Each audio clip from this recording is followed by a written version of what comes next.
سنو اپنے اس آقائے امت صلی اللہ علیہ وسلم کی بارگاہ میں، سید الانبیاء، سید المعصومین، سید الاصفیاء، حبیب کبریا صلی اللہ تعالی علیہ وآلہ وصحبہ وبارک وسلم حسنین کریمین کے گھر آئے ہیں، دیکھا بچے بھوکے ہیں۔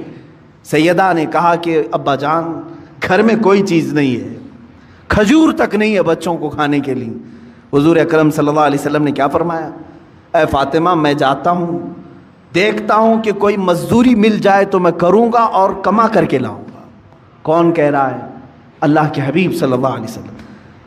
مولانا شہاب الدین قلیوبی نے یہ حکایت لکھی ہے، فرماتے ہیں کہ میرے آقا صلی اللہ تعالیٰ علیہ وسلم مدینے کے باغیچوں کو دیکھتے ہوئے گئے۔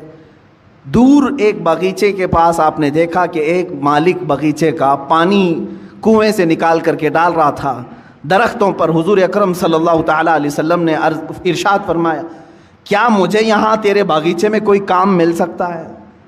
اس نے کہا ہاں، تم میرے اس کنویں سے ڈول گھڑا پانی بھر کر کے درختوں پہ ڈالو، میں بدلے میں کھجوریں دوں گا۔ ایک گھڑا پانی ڈالو گے تو 2 کھجوریں دوں گا۔ اللہ کے حبیب صلی اللہ تعالیٰ علیہ وسلم نے رسی لی، اس گھڑے کو باندھا، ڈول کو باندھا اور پانی کھینچنا شروع فرمایا اور اپنے ہاتھوں سے اٹھایا اور درخت پر ڈالا، درخت کو سینچا، 2 3 4 درختوں کو سینچا، چوتھی یا تیسری مرتبہ رسی ٹوٹ گئی اور گھڑا ڈول کنویں میں گر گیا۔ یہ اللہ کے حبیب صلی اللہ تعالیٰ علیہ وسلم کی بات کر رہا ہوں۔ میرے عزیز بچوں، نوجوانوں، جب تمہارے ہاتھ میں حرام کاریاں شیطان دے دے تو میرے نبی کو یاد کر لینا اس دن۔ میں آج کیا کر رہا ہوں؟ مدینے کے تاجدار صلی اللہ تعالیٰ علیہ وسلم اپنے ہاتھ سے رسی کھینچ کر کے، ان کو تو اللہ جنت کے دسترخوان اتارتا تھا، لیکن اپنی امت کے لیے میرے آقا نے یہ درس دیا۔ رسی ٹوٹ گئی، گھڑا اندر گر گیا، باغیچے کا مالک نہیں جانتا تھا، آیا اس نے ہاتھ اٹھا دیا، مزدوروں کے ساتھ جس طرح کیا جاتا ہے۔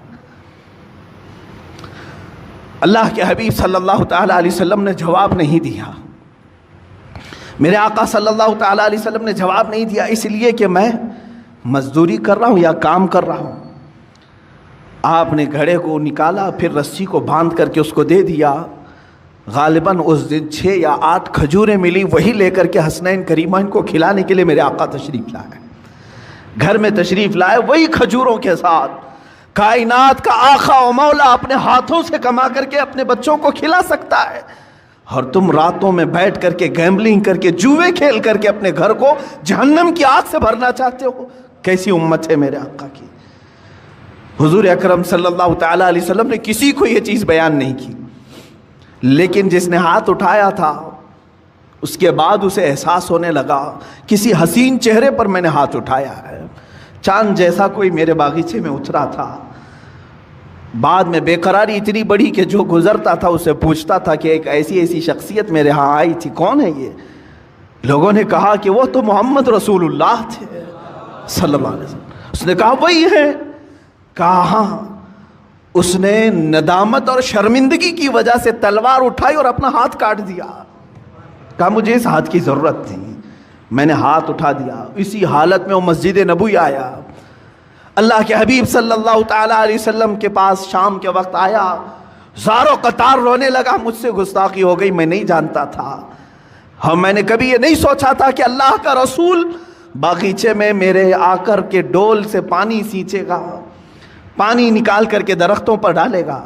اللہ کے حبیب صلی اللہ علیہ وسلم نے کسی کو کچھ نہیں کہا، اس کے ہاتھ کو لے کر کے پھر سے مونڈے سے جوڑا اور اپنا لعاب پاک لگا کر بھیج دیا، صحیح ہو گیا وہ بندہ۔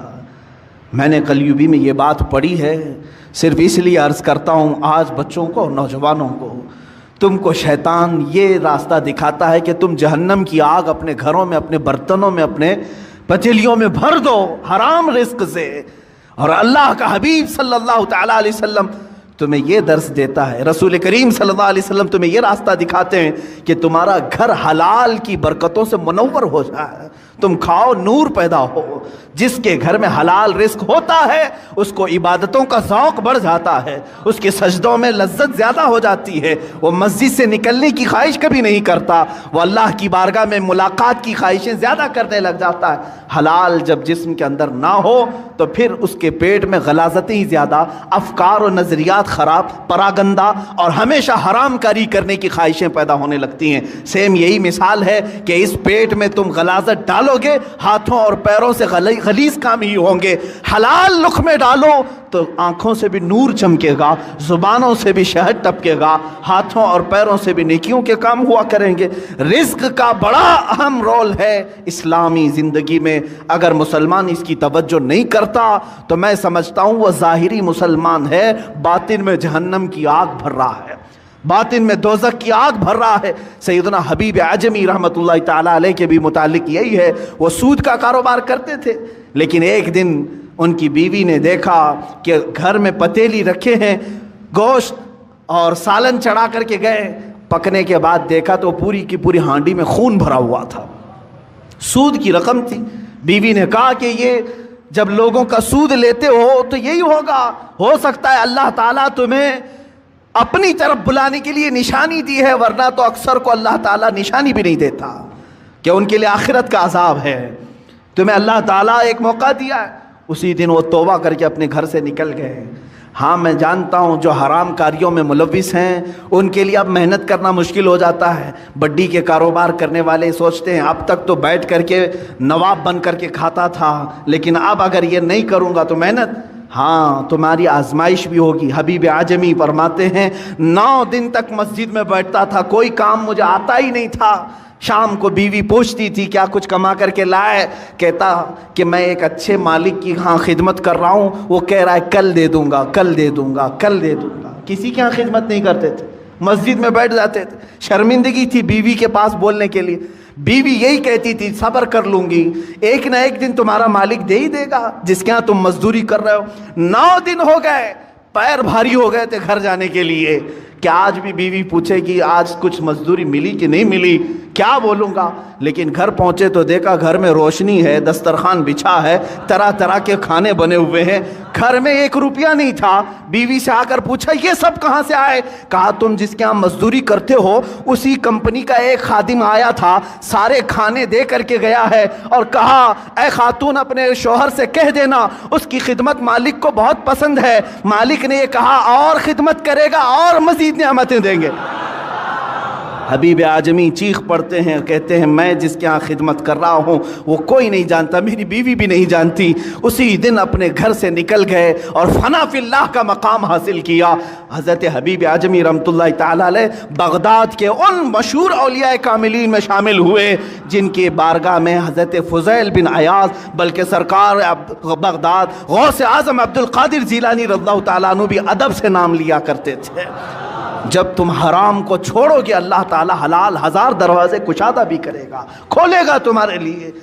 عزیزان گرامی، میں یہی آخری میسج دینا چاہوں گا جو بھی مجھے سن رہے ہیں، اے نوجوانوں توبہ کرو، سچی توبہ کرو۔ دنیا تمہارے مال سے اور تمہارے پیسوں سے اپنی اینٹیں بنا رہی ہیں اور تمہیں اس کا ذرا برابر بھی شعور نہیں ہے۔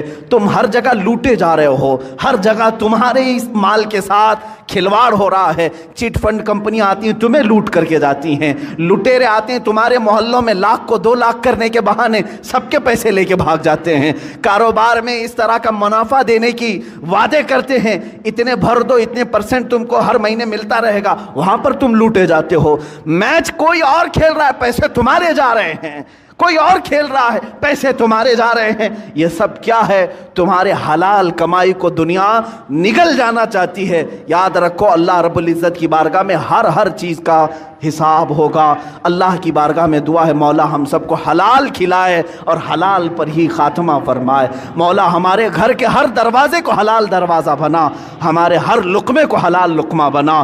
اے قدیر و جبار خدا، حلال لقمے کی برکت سے ہماری زبانوں میں نور عطا فرما، ہماری ہماری آنکھوں میں سرور عطا فرما، دلوں میں تقوی عطا فرما، ہاتھوں پیر سے نیکیوں کی خیرات عطا فرما، ہمارے ذہن میں برے وسوسات اور خیالات سے ہمارے ذہنوں کی حفاظت فرما۔ اے کریم خدا، جو بچے بھٹک چکے، بہک چکے اور آج اس طرح کی گیمبلنگ میں، جوئے میں لگے ہیں، اے کائنات کے مولا، ان نوجوان بچوں کو تو راہ راست عطا فرما، صراط مستقیم پر گامزن فرما دے، انہیں حبیب کبریا کی محبت سلیم عطا فرما۔ مولا ہماری دعاؤں کو نالین مصطفیٰ کی برکت سے قبول و مقبول فرما۔